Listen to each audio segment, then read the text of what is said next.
Delicia Haynes now tells us that the Ministries of Business and Legal Affairs collaborated to host a workshop on the draft Movable Property Security Bill 2018.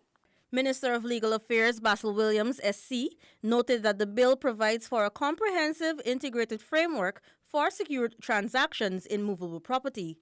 All movable property under this framework qualify as property regardless of the item or type, with a few exceptions.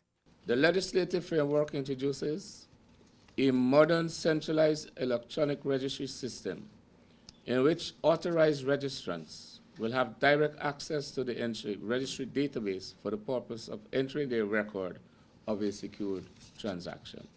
The Movable Property Security Bill of 2018 is part of the Ministry of Business's efforts to improve the ease of doing business in Guyana.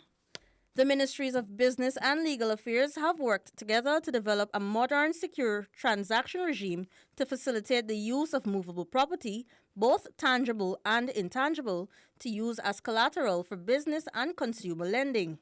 The system will be built on a newly designed platform for company records and will operate in real time. The proposed legal and institutional framework will provide Guyana with the Caribbean's most modern legislation dealing with secured transactions. Together with the newly introduced credit information system and legislation, which was recently introduced, this legislation will enhance risk assessment, management, and mitigation for lenders.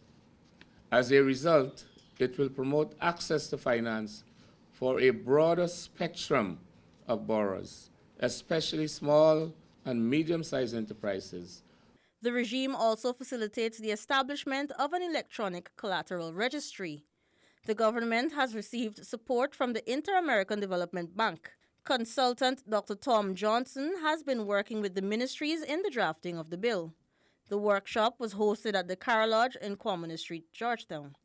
For InfoHub, Delicia Haynes.